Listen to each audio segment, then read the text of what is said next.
Today I'm going to show you how to make this creamy buffalo chicken zucchini noodle bake. It's low carb and uses zucchini instead of pasta that you cut with a spiralizer to make it into noodles. So I've got the ingredients assembled. What you need is about a pound of chicken breast that's been cooked and chopped. Depending on the size of your chicken breasts, if they're large it could be just about 2 breasts, or smaller like these. I actually ended up needing 3 to get a pound, which would be about 500 grams. Next, you're going to need 2 large or 3 small, large being maybe 8 inches or so, smaller being 4 inches, of zucchinis, which we're going to spiral cut into noodle shapes. Now you could use any kind of squash if you like, or even something like a choko, as it's called in Australia, or a chayote squash, which I may throw a little of that in as well. Next you're going to need 1 medium or 2 smaller stalks of celery, which we're going to finely chop. And then it says about 2 tablespoons. I'm actually going to use about a 1/4 cup of chopped red capsicum or red bell pepper that we're going to add to it. Now these are the ingredients for the sauce, and a lot of the comments in this recipe said it was really good but would be better with double the sauce, and even the author herself agreed. So I'm actually going to double the sauce ingredients right away. I'll give you the original recipe below, but also the quantities that I used. So I'm going to use 3 tablespoons of Parmesan cheese, 1 cup of full-fat sour cream, about 2 tablespoons or 28.4 grams of butter, and then 3 to 4 tablespoons of, similar to this, like a Frank's Red Hot sauce or any red pepper sauce that you like.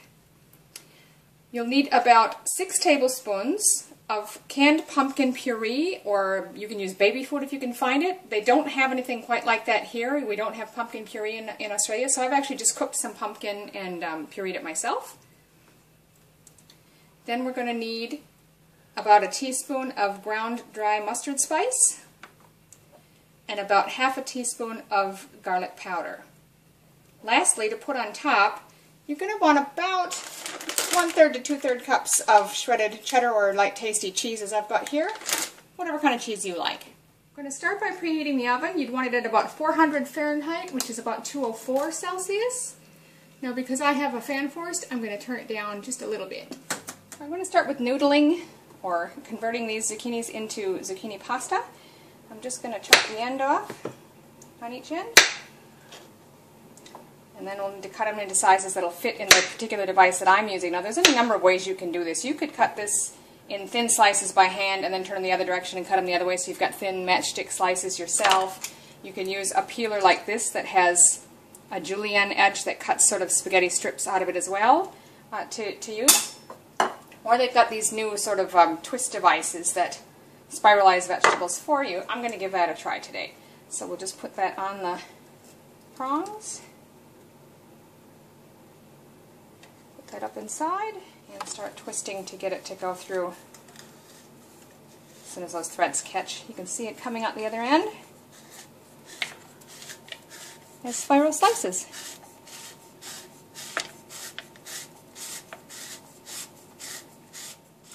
So you can see I've got my zucchini all spiralized into nice pasta shapes.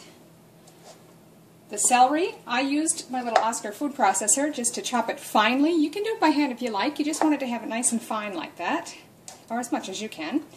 And then with the red capsicum or bell pepper, it only says to have a couple of tablespoons. Again, I'm doubling my sauce and everything, so I'm using a little bit extra. I've got maybe a 1/4 to 1/3 of a cup here or so, but use however much you like.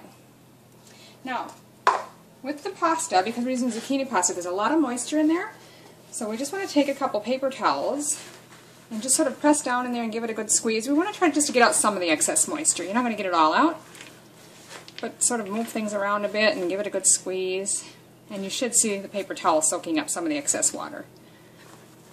So I've got a medium-sized saucepan on medium heat here, and we're just going to start adding the sauce ingredients. So I'll add the butter. Next we're going to add the sour cream, and I'm using the full cup because again I've doubled the recipe. Now the red hot sauce, now that's to taste. It's not overly hot, it does give it a kick. It's called buffalo chicken after all. 3 to 4 tablespoons since I'm doubling it. I think I'll stick with 3. Our pumpkin puree,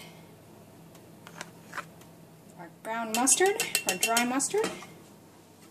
That's the garlic powder, and lastly the Parmesan cheese. I'm giving the quantities below so you can decide if you want to make double the sauce like I am or just use the original ingredient amounts. Now we're just going to stir the ingredients for the sauce together until they melt and combine. That's all you need to do. Alright, so everything looks pretty well melted. You just want the butter to be melted in. That's the only thing. Everything else just has to get warm because there's sour cream and things in there. We don't need to bring it to a boil or anything. We just want it all melted together, and that looks pretty good now, so I'm going to take that off the heat. Okay, so I've got my casserole dish. Now, in the original recipe, it calls for about a 9 by 6 by 2 inch casserole dish. That'd be about 23 by 15 and 5 deep casserole dish. I haven't got one quite that small, and I've used an extra squash, as I mentioned in here, and I've got double the sauce, so I'm happy with using the larger one, but you use whatever size works for you. We're going to start, I've lightly sprayed this with a nonstick spray. So the first step now is to spread out the zucchini noodles in the pan. Now, it might look like you have too much, but these are going to settle down and shrink a bit as it's baking.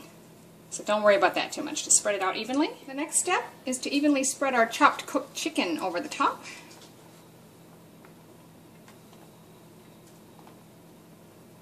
The next layer on top of that is going to be our finely chopped celery. Again, just sort of distribute that as evenly as you can. It's not a big deal. The next layer is going to be our sauce. Now you're going to want to try to get that sauce evenly distributed over the top. You know, I did double the sauce, so if you didn't, you may not have quite this much, obviously. That's alright, just distribute as best you can. This is layers, we don't want to stir that in, but I'm just sort of going to spread it evenly to make sure it gets kind of down in the nooks and crannies. And then the last step before it goes in the oven is to spread the chopped red pepper or capsicum evenly over the top. Now we did have one more ingredient, if you remember, and that's shredded cheese, but that's not going on quite yet. So now we're going to go into our preheated oven for 30 minutes. Alright, it's been 30 minutes, so I've taken it out of the oven. And sorry, I've already spread the cheese on top. So now we're just going to leave it sit for a few minutes. That lets the sauce thicken and the cheese melt, and then it's ready to serve. So there you have it, creamy buffalo chicken zucchini noodle bake. Give it a try, it's really tasty.